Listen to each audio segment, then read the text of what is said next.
Primi Oi sine du hasventego amen. Fratres carissimi te interrompere patris allegro veritas liberabit vos. Jumpa lagi, kita membahas tentang tanggapan Protestan terhadap Katolik seperti biasa. Kali ini ada pembahasan yang menarik dari seorang apologet Kristen. Saya tidak tahu pasti beliau dari denom apa. Pembicaraannya menarik, tapi butuh klarifikasi agar tidak mengelirukan publik kekristenan secara umum. Karena itu, kali ini adalah tanggapan terhadap pembicaraan seorang apologet dalam videonya, akun Andre Tunggal, soal ekskomunikasi SSPX, ya. Nah, kita beri judul SSPX bukan bukti Katolik pecah. Klarifikasi Katolik atas pembahasan Andre Tunggal tentang SSPX. So, ini maksud sebagai katekesi ini dimaksudkan sebagai edukasi publik supaya jangan termakan propaganda anti Katolik. Seperti biasa, Protestan hanya bisa hidup dari propaganda anti-Katolik. Nah, let's go, vamonos. Secara umum, video pembicaraan Andre Tunggal yang bisa Anda nonton sendiri, cari sendiri, silahkan ke sana. Cukup fair. Beliau cukup fair ketika mengatakan bahwa ekskomunikasi bukan vonis masuk neraka, melainkan hukuman gerejawi yang bersifat medisinal. Obat keras agar orang kembali ke persekutuan gereja. Di sini dia benar, ya. Dia juga benar bahwa persoalan SSPX bukan sekedar soal misa Latin, melainkan soal otoritas, Konsili Vatikan II dan ketaatan kepada Paus. Nah, dalam videonya itu dia menyebut SSPX sebagai kelompok yang menolak ekskomunikasi, mengklaim diri setia kepada tradisi, dan menjadikan konflik ini sebagai pertanyaan. SSPX pemberontak atau penjaga tradisi? Ada beberapa kekeliruan serius yang perlu diluruskan. Dengan demikian, kita memulai katekesi kita. Klarifikasi, meluruskan kekeliruan yang dilakukan oleh Andre Tunggal tentang SSPX. Yang pertama, SSPX itu bukan sekedar penjaga tradisi. Ya, ini asumsi yang paling licin. Dalam iman Katolik, tradisi suci tidak berdiri sebagai museum beku yang boleh ditafsirkan sendiri melawan gereja yang hidup. Tradisi suci diterima, dijaga, dan ditafsirkan secara otentik oleh magisterium gereja, paus dan para uskup dalam persekutuan dengan uskup Paus. Paus Yohanes Paulus II sudah menyatakan dalam Ecclesia Dei bahwa kasus Lefebvre, yaitu seorang uskup SSPX yang menabiskan uskup tanpa mandat dari Vatikan tahun 1988, itu harus menjadi refleksi tentang kesetiaan kepada tradisi gereja. Tetapi tradisi itu adalah tradisi yang diinterpretasikan secara otentik oleh magisterium gerejawi, termasuk konsili-konsili ekumenis dari Nicea sampai Vatikan II. Ya. Jadi, pertanyaan ini, SSPX penjaga tradisi atau pemberontak, tidak bisa dijawab dengan romantisme liturgis. Ya. Dalam gereja Katolik, orang tidak menjadi penjaga tradisi dengan cara memisahkan tradisi dari otoritas apostolik yang sah. Itu seperti mengaku menjaga rumah leluhur sambil mengganti kunci, mengusir tuan rumah, lalu berkata, saya cuma setia pada arsitektur lama. Padahal, usir tuan rumah. Yang kedua, penabisan uskup tanpa mandat paus adalah pelanggaran berat. Ya. Penabisan uskup tanpa mandat paus adalah pelanggaran berat. Pokok kasusnya jelas. Uskup yang menabiskan uskup lain tanpa izin dari paus dan orang yang menerima tabisan itu langsung mendapat hukuman ekskomunikasi. Ya, istilah ekskomunikasi late sententiae dalam bahasa Latin itu artinya hukuman ini terjadi otomatis tanpa harus menunggu pengumuman atau pengadilan dari gereja. Ya, itu namanya ekskomunikasi late sententiae. Ya, itu kenapa? Habiskan uskup menhabiskan uskup lain tanpa mandat dari paus, tanpa izin dari paus. Bahaya sekali, melanggar hukum. Sedangkan, ya itu, dan direservasi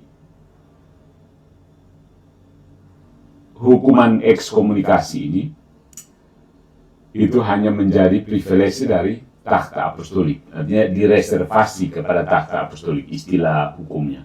Maksudnya, hanya paus yang punya wewenang untuk mencabut hukuman ini. Jadi ini bukan cuma pendapat sekelompok Katolik saja, tapi memang tertulis jelas dalam hukum gereja. Kanon 1387 menyatakannya secara eksplisit. 1387. Ya. Jadi, ketika Andre bertanya, pemberontak terhadap siapa? Jawabannya sederhana. Terhadap tata sakramental dan hierarkis gereja Katolik, terhadap primat Petrus, terhadap prinsip bahwa episkopat Katolik bukan proyek privat, bukan warisan kelompok, dan bukan dinasti ideologis. Ya kan? Penghabisan uskup bukan sekedar pelatihan kader tradisional. Uskup adalah penerus para rasul, anggota kolegium para uskup, dan harus berada dalam komunio hierarkis dengan kepala kolegium itu, yaitu paus. Tanpa komunio itu, tanpa persekutuan itu, tindakan sakramental bisa sah dalam aspek tertentu, tetapi tidak legitim, tidak licit, dan secara gerejawi merobek kesatuan. Skisma. Ya. Berikutnya, ekskomunikasi tahun 1988 pernah dicabut, tetapi masalah doktrinal SSPX belum selesai. Andre menyebut bahwa Paus Benediktus ke-16 itu mencabut ekskomunikasi para uskup SSPX. Itu benar, tetapi perlu dilengkapi. Benediktus ke-16 menegaskan bahwa pencabutan ekskomunikasi pada tahun 2009 adalah tindakan disipliner, bukan pengesahan doktrinal SSPX. Paus Benediktus ke-16 itu pada saat itu secara tegas membedakan level disipliner dari level doktrinal dan menyatakan bahwa SSPX tidak punya status kanonik dalam gereja karena alasan doktrinal, bukan semata-mata administratif. Terkait status misa SSPX, ada juga yang sempat bertanya kepada saya, penting dijelaskan. Menurut klarifikasi resmi dari Vatikan, khususnya melalui surat Kongregasi Doktrin Iman kepada para uskup tanggal 27 September 2002, dan juga klarifikasi dari Komisi Ecclesia Dei, misalnya surat protokol tahun 99, nomor 539. Misa yang dirayakan oleh imam-imam SSPX umumnya sah secara validitas sakramen, tapi tidak licit, artinya tidak sesuai hukum gereja, karena para imam tersebut tidak punya status kanonik resmi. Umat Katolik tidak berdosa karena menghadiri misa SSPX kalau alasan kehadirannya benar-benar demi menerima sakramen dan bukan sebagai bentuk penolakan terhadap gereja atau paus. Ya kan? Nah, ini ditegaskan juga dalam dokumen Komisi Ecclesia Dei, surat 18 Januari 2003, yang mengatakan bahwa seseorang tidak berdosa hanya karena hadir dalam misa SSPX selama tidak terindikasi niat memisahkan diri dari gereja. Ya. Tapi gereja tidak menganjurkan menghadiri misa SSPX secara rutin karena dapat menimbulkan risiko kebingungan iman dan sikap memisahkan diri dari kesatuan gereja. Ini selaras dengan instruksi Ecclesia Dei ad Flicta tahun 1988 dan klarifikasi Ecclesia Dei yang menekankan pentingnya kesatuan dengan otoritas gereja. Jadi, umat dianjurkan untuk mengikuti misa yang dirayakan dalam kesatuan penuh dengan otoritas gereja, kecuali ada alasan berat dan tidak tersedia alternatif lain. Yaitu boleh ke SSPX, boleh ke Ortodoks, ya, Ortodoks Timur maupun Ortodoks Oriental. Contoh alasan berat misalnya seperti ini. Di daerah terpencil atau pedalaman, di mana tidak ada akses ke paroki resmi atau akses kepada imam yang berlatar belakang kanonik. Dan seseorang sangat membutuhkan sakramen seperti ekaristi atau pengakuan dosa. Boleh. Kondisi lain itu seperti keadaan darurat, ya, seperti sakit parah, menjelang kematian, atau sedang bepergian ke tempat di mana hanya ada misa SSPX. Mungkin kamu ke mana, negara mana, atau di kawasan mana di Amerika yang di situ hanya ada orang SSPX. Dalam situasi-situasi seperti ini, kehadiran pada misa SSPX bisa dimaklumi, asalkan tetap menjaga sikap hati yang setia pada gereja dan tidak menggunakan kesempatan itu untuk mengungkapkan penolakan terhadap otoritas gerejawi. Ini penting. Ya. Banyak orang memakai narasi ekskomunikasi pernah dicabut, berarti SSPX sebenarnya oke. No. Dicabutnya hukuman tidak otomatis berarti ajarannya dibereskan. Seorang anak yang diizinkan masuk kembali ke halaman rumah belum tentu sudah berdamai dengan ayahnya di meja makan. Ya kan? Yang berikutnya, Konsili Vatikan II bukan putus dari tradisi. Ini penting ya, saudara-saudariku. Di sini letak kesalahan teologis besar dalam simpati terhadap SSPX. Mereka melihat Vatikan II sebagai deviasi dari tradisi. Tetapi Gereja Katolik memahami Vatikan II dalam hermeneutika reformasi dalam kesinambungan, bukan revolusi yang memutus masa lalu. Hermeneutika reformasi dalam kesinambungan, ini terjemahan dari istilah teknis bahasa Inggris, hermeneutic of reform in continuity. Ya, ini berarti segala pembaruan, perubahan atau penyesuaian pastoral yang dihasilkan Konsili Vatikan II tidak dimaksudkan untuk membuang atau mengganti tradisi suci, tapi untuk menggali dan mengaktualisasikan maknanya. Kata aktual itu hanya sesuai dengan kondisi sekarang. Mengaktualisasikan maknanya secara lebih mendalam, supaya tetap hidup dan relevan dalam konteks zaman baru. Nah, reformasi di sini bukan melepaskan diri dari iman yang diwariskan, seperti reformasi Protestan itu, tetapi mengaktualkan tradisi tersebut sesuai kebutuhan pastoral dan tantangan dunia modern tanpa kehilangan jati diri. Jadi, perubahan yang terjadi melalui konsili bukan diskontinuitas atau pemutusan, tapi pengembangan yang tetap setia pada sumber aslinya. Ini penting supaya kita umat tidak terjebak pada dikotomi palsu antara tradisi dan pembaruan. Seolah-olah kalau tradisi tidak usah ada pembaruan. Kalau mau pembaruan, buang tradisi. No. Itu dikotomi palsu. Dalam Gereja Katolik, pembaruan yang sejati selalu tumbuh dari akar tradisi yang hidup. Kardinal William Levada berbicara tentang kerja kongregasi ajaran iman. Dia menegaskan pentingnya membaca Konsili Vatikan II dalam reform in continuity, bukan diskontinuitas. Atau Paus Benedictus, hermeneutic of continuity, bukan hermeneutic of rupture.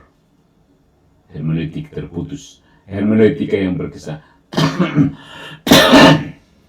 Tafsir yang berkesinambungan, bukan tafsir yang terputus. Karena banyak orang yang memandang seolah-olah Vatikan II itu sebuah super dogma yang membatalkan konsili-konsili sebelumnya. Itu juga salah. Jadi, dalam pola pemikiran seperti ini, dignitatis humanae nostra aetate dan unitatis ret integratio itu bukan pengkhianatan terhadap iman Katolik. Ya. Dokumen-dokumen ini adalah pendalaman pastoral dan doktrinal dalam konteks dunia modern. Gereja tetap mengakui Kristus sebagai satu-satunya penyelamat, tetap mengakui Gereja Katolik sebagai gereja yang didirikan Kristus, tetapi juga berbicara dengan dunia tanpa mental dan banteng panik. Ya. Tradisi Katolik bukan fosil. Tradisi Katolik itu seperti pohon yang tua, akarnya kuno, batangnya kokoh, tetapi daunnya tetap tumbuh mencari cahaya. Ya. Nah, soal Maria Coredemptrix, ya, pembicara Andre Tunggal ini benar sebagian, tetapi terlalu menyederhanakan. Ya. Bahaya, menurut saya bahaya besar dalam Protestantisme adalah reduksionisme dan menyederhanakan banyak hal yang sementara megah. Hal-hal yang megah disederhanakan. Andre ini dalam videonya itu menyinggung penolakan terhadap gelar Maria sebagai Coredemptrix dan menyebutnya sebagai titik beda antara Paus Leo ke-15, ke-14 dan SSPX. Secara garis besar, dia benar bahwa Vatikan telah menolak penggunaan gelar itu karena bisa menimbulkan kebingungan tentang peran Maria dan Kristus. Nah, Gereja Katolik mengajarkan bahwa hanya Kristus satu-satunya penyelamat. Maria dihormati sebagai Bunda Penebus dan memiliki peran penting dalam sejarah keselamatan, tetapi tidak disebut penebus bersama. Karena apa? Hal ini bisa salah dipahami seolah-olah Maria berada setara dengan Kristus dalam hal keselamatan, dan memang disalahpahami oleh Protestan. Posisi Gereja Katolik jelas, segala penghormatan kepada Maria harus selalu menegaskan bahwa Kristus adalah satu-satunya penebus.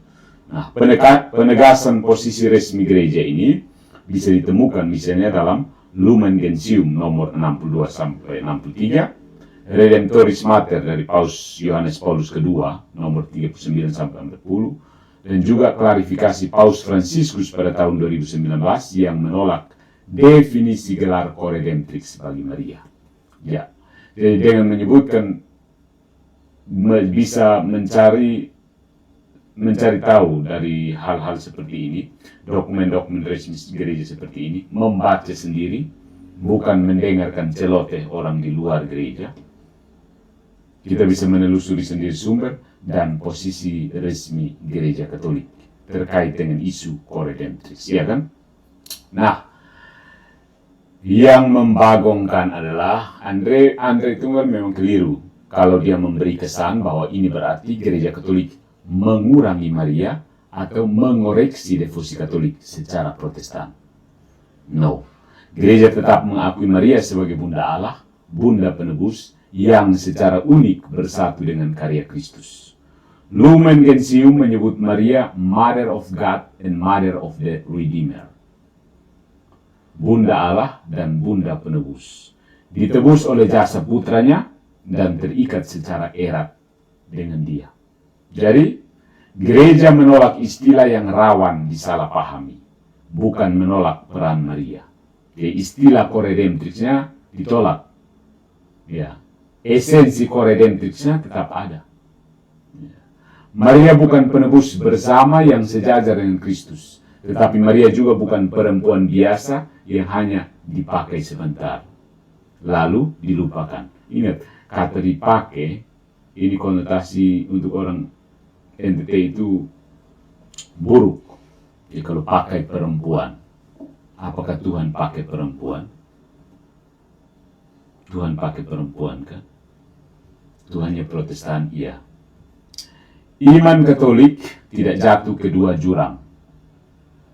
Tidak mendewakan Maria, tapi juga tidak mengecilkan Bunda Tuhan, Theotokos. Ya, Tuhan tidak pakai perempuan. Kesalahan Protestan yang muncul di akhir pembicaraan dari Andre Tunggal ini, kesalahan khas Protestantisme. Otoritas dikembalikan ke firman Tuhan, seolah-olah itu menyelesaikan masalah. Ingat, firman Tuhan itu Yesus Kristus ya. Kalau dikembalikan ke Yesus Kristus itu bagaimana? Firman Tuhan itu bukan Alkitab. Memang maksud Protestan itu Alkitab, tapi disebut firman Tuhan. Ini salah fatal sebenarnya. Ya. Andre Tunggal, pembicara yang kita kritisi ini, akhirnya membawa isu SSPX ke tesis Protestan klasik. Otoritas tertinggi adalah kitab suci atau firman Tuhan. Memang terdengar saleh, tetapi problemnya sangat-sangat tua dan sangat telanjang. Siapa yang menafsirkan kitab suci secara mengikat? Pertanyaan ini tidak bisa dijawab oleh Protestan sampai detik ini. Ya, siapa yang menafsirkan kitab suci secara mengikat? Semua kelompok mengaku kembali ke kitab suci. Arianisme punya ayat, Nestorianisme punya ayat, Sabellianisme punya ayat, Calvinis, Lutheran, Baptis, Pentekostal, Advent, Unitarian, semua bawa Alkitab. Jadi mengatakan kembali ke firman Tuhan tanpa otoritas apostolik yang kelihatan, seringkali bukan menyelesaikan konflik, tapi membuka pasar tafsir. Ujung-ujungnya pasar loak teologi. Nah, yang ironis adalah pembicara Andre ini melihat konflik SSPX sebagai konflik otoritas, tetapi tidak menerapkan kritik itu kepada Protestantisme sendiri.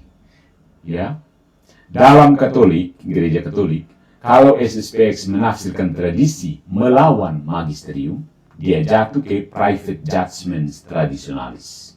Dalam Protestantisme, ketika setiap komunitas menafsirkan kitab suci melawan otoritas gereja apostolik, masalah yang sama muncul, hanya dengan pakaian yang lain. Bedanya, SSPX adalah luka dalam tubuh Katolik, Protestantisme adalah luka yang sudah membangun kompleks perumahan sendiri dan menyebutnya keragaman. Jadi, sebagai klarifikasi final untuk umat Katolik, SSPX bisa memiliki elemen yang patut dihargai, unsur-unsur yang patut dihargai, diapresiasi. Cinta pada liturgi, keprihatinan atas sekularisme, semangat menjaga kekudusan, dan kritik terhadap banalitas pastoral modern. Tetapi niat baik tidak menghapus ketidaktaatan objektif. Ya, sama seperti Martin Luther, niatnya baik, ingin memperbarui pejabat-pejabat gereja yang buruk. Tapi niat baik tidak menghapus ketidaktaatan objektif. Luther tidak taat. Dalam gereja Katolik, cinta kepada tradisi harus berjalan bersama ketaatan kepada gereja yang hidup. Nah, sebagai umat Katolik ya saudara-saudari, kalau kita menjumpai keluarga atau teman yang simpati pada SSPX, sikap terbaik adalah mengedepankan dialog penuh kasih dan kejelasan iman. Jangan langsung menghakimi atau bersikap konfrontatif, tapi berikan penjelasan tentang pentingnya kesatuan dengan gereja dan otoritas apostolik. Dukung mereka untuk tetap terlibat dalam gereja lokal setempat, dan doakan agar tetap setia pada iman Katolik yang utuh. Untuk membantu memulai percakapan misalnya, bisa gunakan kalimat seperti, saya paham bahwa kamu sangat-sangat mencintai liturgi dan tradisi. Dan saya hargai itu. Ya. Tapi bagaimana soal pentingnya tetap berada dalam kesatuan dengan Paus dan Gereja Universal? Itu perlu ditanyakan. Oke lah, kamu sangat mencintai tradisi, tapi pentingnya tetap berada dalam kesatuan. Itu sangat-sangat penting. Ya. Atau misalnya, saya menghargai semangat kamu untuk menjaga iman. Tapi menurut pengajaran gereja, kesatuan dan ketaatan juga bagian penting dari warisan Katolik kita. Ya. Itu kesatuan dan ketaatan juga bagian penting dari tradisi. Ya. Jadi ajakan kata-kata seperti ini bisa membantu menjaga suasana tanpa membenarkan perpecahan. Selalu utamakan belas kasih, keterbukaan, dan ajakan kembali kepada kepenuhan komunio dengan gereja. Jangan putar-putar di luar, nanti makanannya makanan babi doang. Kayak si anak bungsu yang hilang itu. Ya, dan jauhi sikap memecah belah atau menguatkan narasi permusuhan. Ya, kalau yang Protestan frek, mereka memang sudah di luar, tidak ada urusan. Jadi Paus bukan pemilik tradisi, tetapi Paus juga bukan dekorasi administratif. Dia adalah prinsip kelihatan dari kesatuan gereja. Jadi siapapun yang berkata saya setia pada tradisi sambil menolak struktur apostolik yang menjaga tradisi itu, Justru dia sedang memegang dupa di satu tangan dan gunting skisma di tangan yang satunya lagi. Tidak bisa, itu tidak konsisten namanya. Ya. Jadi pembicara YouTuber Andre Tunggal benar ketika dia meminta diskusi tenang, tetapi pembahasannya terlalu memberi ruang pada dikotomi palsu. SSPX, pemberontak atau penjaga tradisi? Itu pertanyaannya. Dalam ajaran Katolik, jawabannya lebih presisi. SSPX mengklaim menjaga tradisi, tetapi tindakannya melawan prinsip Katolik tentang tradisi yang hidup dalam komunio dengan paus dan para uskup. Jadi, klaimnya menjaga tradisi, tapi tindakannya justru melawan prinsip Katolik tentang tradisi yang hidup. Nah, dampak pastoral dari dikotomi ini sangat nyata. Umat bisa terbelah dalam persepsi akan identitas Katolik. Mudah terjebak pada perdebatan simbolik tanpa memperdalam kesatuan iman. Nah, kalau dikotomi seperti ini dibiarkan, pemberontak atau penjaga tradisi ya, atau pemberontak atau pembaharu ya. Ya, jadi sedikit kemiripan dengan Protestan klasik ya. Klaimnya pembaharu, tapi ujung-ujungnya melawan, memberontak. Sama, SSPX klaimnya menjaga tradisi, ujung-ujungnya memberontak. Itu habiskan uskup tanpa izin paus. Itu kan pembangkangan, ya kan? Nah, kalau dikotomi seperti ini dibiarkan, bisa menumbuhkan kecurigaan, mereduksi relasi ke dalam kelompok-kelompok kecil yang saling menuduh, dan akhirnya melemahkan pembinaan iman yang sehat dan penuh kasih. Jadi, gereja mengajak setiap umat menumbuhkan rasa memiliki dalam satu tubuh Kristus yang utuh. Yang berarti tidak hanya memperjuangkan bentuk lahiriah tradisi, tapi juga merawat keterhubungan rohani dan ketaatan dalam komunitas. Ingat kata kuncinya satu saja, taat. Ya. Ada satu hal yang tidak bisa ditiru oleh iblis terhadap manusia, tidak bisa ditiru oleh iblis. Ketaatan. Ya.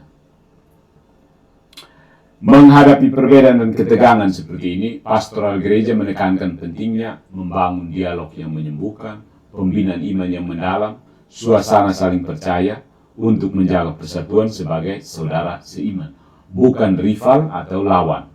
Sehingga tradisi tidak berhenti menjadi simbol, tetapi sungguh menjadi jalan hidup bersama dalam kesetiaan dan kebersamaan di tengah ziarah gereja.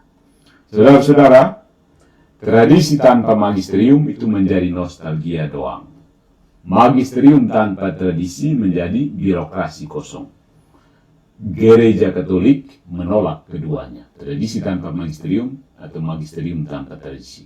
Gereja berjalan dengan kitab suci, tradisi suci, dan magisterium. 3 nada dalam satu simfoni iman.